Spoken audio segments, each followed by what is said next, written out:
Sure, excuse me. Surely I turn myself being upright to Him who originated the heavens and the earth, and I'm not amongst the wrongdoers.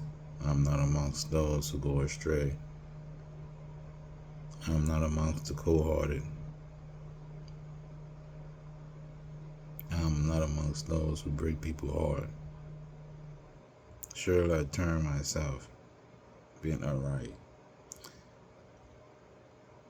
Walking on the straight path.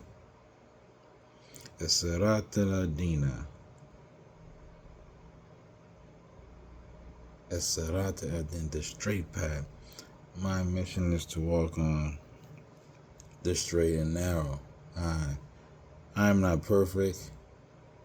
I'm no TED Talk guy. I'm not a pastor, a bishop. I'm not an imam, a rabbi, a guru. I'm Kateb. And I'm making this video today because I want everybody to know that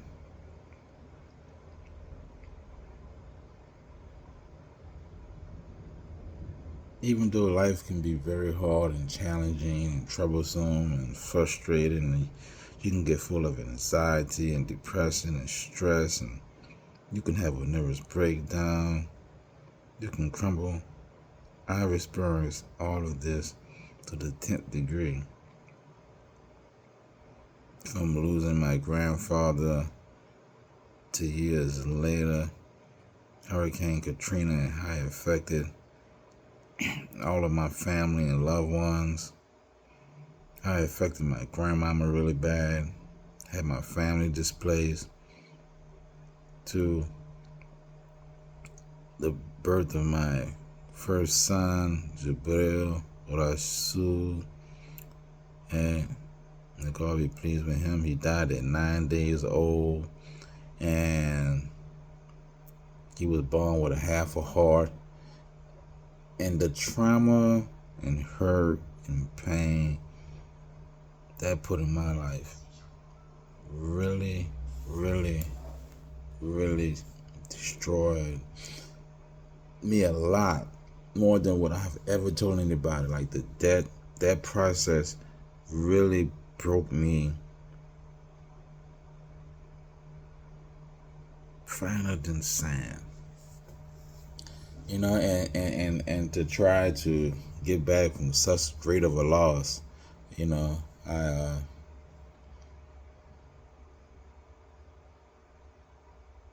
months later, my grandmother died, became ill, and she died, and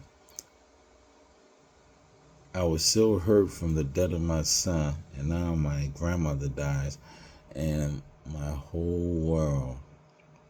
But my grandmother was like my best friend, you know, and my mom's. But my grandmother, I was Granny's boy. I grew up under my grandmama, and a lot of stuff that I know, I learned from her, you know. And when she died, you know, it destroyed me. And I already had just been destroyed by my son who just died. That whole process from flying him out from the hospital to flying to another hospital, and to have doctors try to convince you that you should let him go, and you know, and the pain of seeing him on the table, and they're trying to fix his heart and it ain't working, and they're trying to pump his heart and it's getting worse. Like, all of that was horrible. It was so horrible, and they told me, Kateb, to let it go. You have to hold your son. And I did. To hold a dead body was so freaking painful to me, you know. People lost their mind. They want me to hold my dead son. But anyway, 2 months later, my grandmama died, and I'm just a mess. And I come to New Orleans to catch a flight from here to Oklahoma to go to the service. And so I said, let me call my cousin Dawn. She's my closest cousin on my dad's side. I said, let me call Dawn and see what she's doing. And I called her, and she was like, oh, cuz, I'm at the shop. I'm getting ready to leave. I got 2 of the babies with me. I said, well, I want to see you before I leave to go to Oklahoma. Can you meet me here? And so we met at the little daiquiri shop across the river on Manhattan, before you get on the bridge.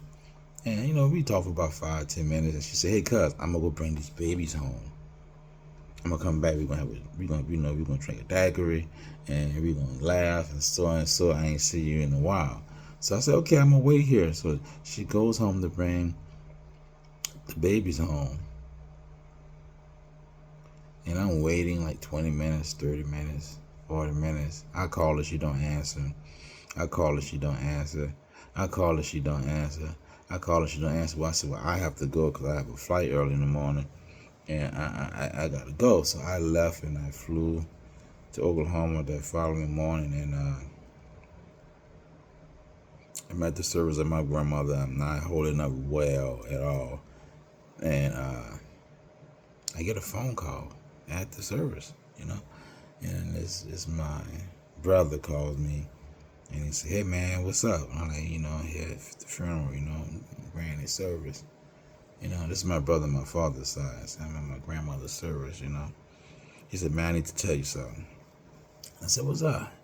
He said, "Dawn and Ariel is dead. Her husband killed them." And I'm like, "Man, what?" So my close cousin, she's murdered on the day of my grandmama's funeral. And I tell you, my mental status was so unstable. That's how I know God is real. Because I should have lost every bit of my mind for what happened to me from back to back. I mean, from Katrina to my grandmama to my son to my grandma from Katrina to my grandmama to my son to Dawn and her daughter. And I had my own personal issues and fights and struggles I was going through at that time, financial and spiritually, and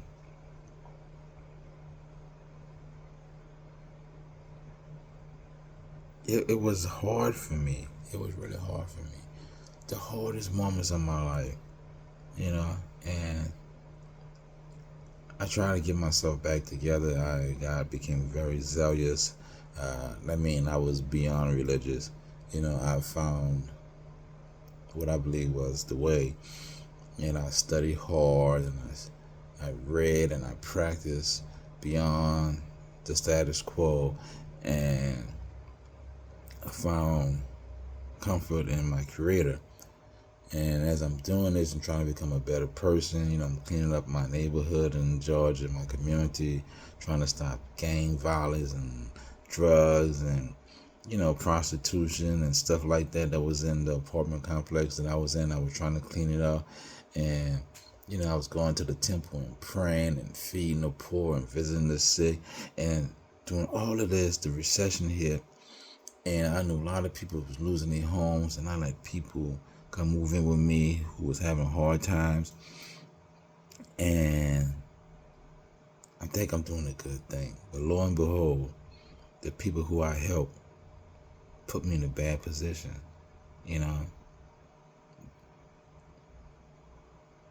They broke my heart again. I let them stay with me, and they turned my house into a drug house. That when I was working at Walmart, they would sell drugs at night, and I heard it was doing prostitution and making drugs and having card games. While I'm at work, I'm trying to help somebody get straight, and they just straight mess over me. And I find out, I come to the house, I kick everybody out, and they call the police on me, and I got a warrant out for my arrest talking about I'm being violent. But I'm a really good-hearted person, man. I don't care what people say about me or think about me or their perception about me. Like, I have never, ever been a person that was out to hurt people. Like, I've always had a good heart. And I'm not just saying that just because I want your attention and your affection and you to be on my side. But if you generally know me, I'm a good person, and I've never treated people dirt wrong. I ain't gonna say I didn't do wrong to some people, but I never was that I'm a dog you, I'm gonna make you feel less than a person, I don't care about you type of thing. Like, that never been who I am as a person. I wasn't raised that way.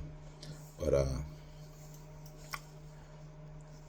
I got screwed up with that, you know, and I got in a lot of legal trouble in Georgia. Yes, I got in a lot of legal trouble. For all those who want to be nosy about who is Kateb, I got in a lot of legal trouble, and my mom helped me so much get out of that jam. It's just beyond me. And when she got me out, she said, "Son," she said, "me and your uncle come and get you." I said, "Well, I don't have money for a U-Haul, and I have some stuff and son." So she said, "Whatever can fit in my car, your uncle car, and the car you bring into New Orleans, leave it all behind. God will make a way. You get everything new." And I had to leave everything I worked hard from washing machines and dryers and televisions and furniture and tables and chairs. I had to leave all of that stuff behind. And I came home to New Orleans, and I had to stay with my mom for a little bit till I could find something. And then she helped me find a place. And I tell you, I was in New Orleans for maybe a month or 3 weeks, and my mom died, you know. And when she died, you know, we had an argument the night. It was a Sunday, I'll never forget. She came by my house after church, and she bought me something to eat, you know, from the corner store. You know, I'm a corner store guy, eater sometimes. And she bought me something to eat. And then, you know, she went home and she called me, and we had some words, and she said something and I said something. And then I told her something I shouldn't have said because I was arrogant and stubborn, and she was offended and she hung up. And when I called her back, she blocked my call. I called her a few times, she blocked my call. And that was the last time I ever talked to my mom. She died the next day. So, you know, I'm torn all over. I'm torn up. The terrors are coming.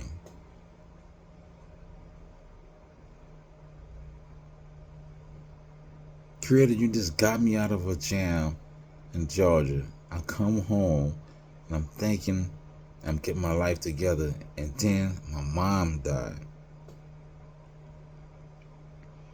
I'm really hurt because now I have nobody. I'm a person that don't have a lot of friends anyway, but now I am just a loner. I have nobody. I'm hurt. I'm to myself. I started running to try to gain my sanity, keep from going crazy, and you know, I got back on a strict diet, and it just broke me, you know. And I became a person other than myself. You know, I picked up some habits that I shouldn't have picked up, and I wasn't who I should have been. But I'm saying this, all that to say is that, hey, look, no matter what you're going through, you know, take it from me, I know the Creator will see you through. Man, I was at the lowest of the lowest, man, and I couldn't take it no more. I was ready to quit. But even though I was ready to quit, my fate wouldn't let me fall. But I'm telling you, man, whatever you're going through, man, talk to the right people. Don't get no advice from nobody that don't have a connection with the Creator. Somebody that's spiritual, somebody that can get you through, to help you to see the way that the Creator sees. Stop talking to them foolish ass people. Stop thinking that you right, because you wrong. I'm wrong. And it ain't no right when it comes from your brokenness. Ain't no right from here when you broken. You can't think right. You can't treat people right. That's why you gotta go to higher power. And I'm challenging myself and all of you to go to higher power. Don't do people wrong. Don't speak to people wrong. Don't verbally abuse people. Don't mistreat people because you feel some type of way. Go to the Creator about it. Go to God. Try to get your stuff straight. You know, that's my advice to you. Have a good day.